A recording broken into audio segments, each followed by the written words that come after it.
You, John Fitzgerald Kennedy, do solemnly swear I, John Fitzgerald Kennedy, do solemnly swear that you will faithfully execute the office of President of the United States that I will faithfully execute the office of President of the United States and will, to the best of your ability, and will, to the best of my ability, preserve, protect, and defend the Constitution of the United States. preserve, protect, and defend the Constitution of the United States. So help you God.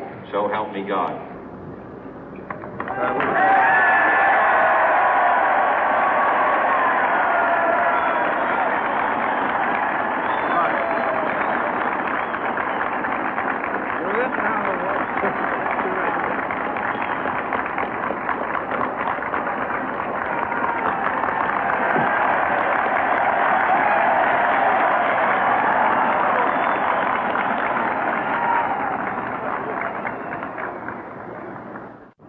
Vice President Johnson, Mr. Speaker, Mr. Chief Justice, President Eisenhower, Vice President Nixon, President Truman, Reverend clergy, fellow citizens. We observe today not a victory of party, but a celebration of freedom, symbolizing an end as well as a beginning, signifying renewal as well as change.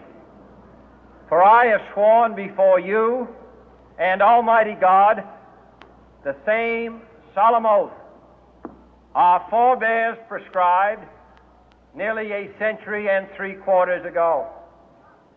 The world is very different now, for man holds in his mortal hands the power to abolish all forms of human poverty and all forms of human life.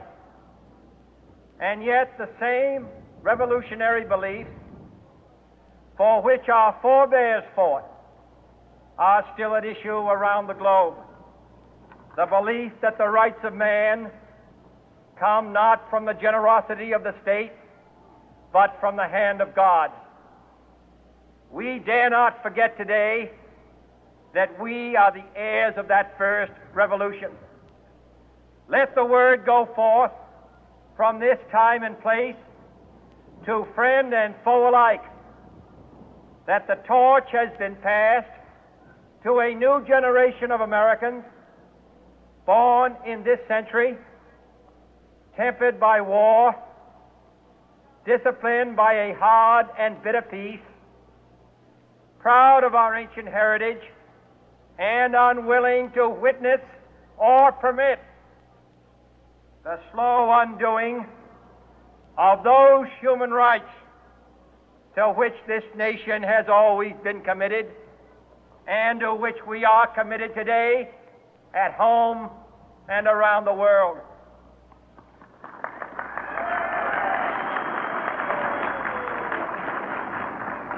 Let every nation know, whether it wishes us well or ill, that we shall pay any price, bear any burden, meet any hardship, support any friend, oppose any foe to assure the survival and the success of liberty.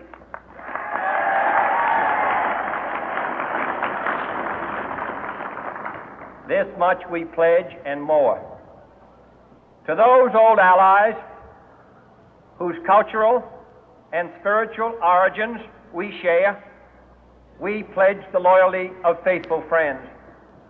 United, there is little we cannot do in a host of cooperative ventures.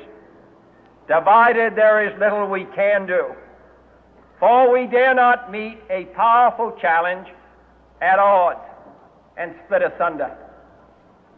To those new states whom we welcome to the ranks of the free, we pledge our word that one form of colonial control shall not have passed away, merely to be replaced by a far more iron tyranny.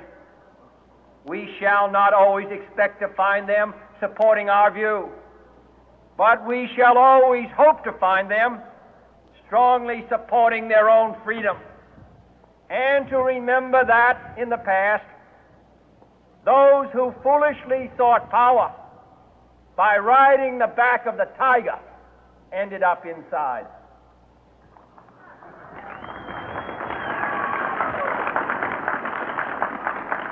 To those people in the huts and villages of half the globe struggling to break the bonds of mass misery, we pledge our best efforts to help them help themselves for whatever period is required, not because the communists may be doing it, not because we seek their votes, but because it is right.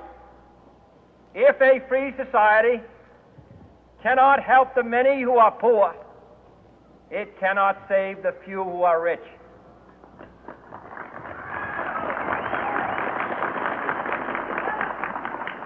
To our sister republics south of our border, we offer a special pledge to convert our good words into good deeds, in a new alliance for progress, to assist free men and free governments in casting off the chains of poverty. But this peaceful revolution of hope cannot become the prey of hostile powers. Let all our neighbors know that we shall join with them to oppose aggression or subversion anywhere in the Americas.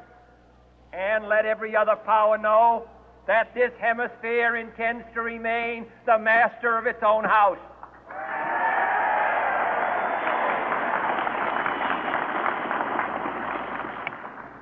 To that World Assembly of Sovereign States, the United Nations, our last best hope, in an age where the instruments of war have far outpaced the instruments of peace, we renew our pledge of support to prevent it from becoming merely a forum for invective, to strengthen its shield of the new and the weak, and to enlarge the area in which its writ may run.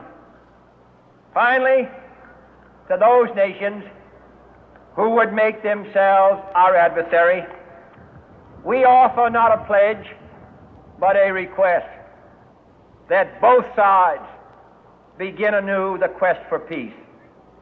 Before the dark powers of destruction, unleashed by science, engulf all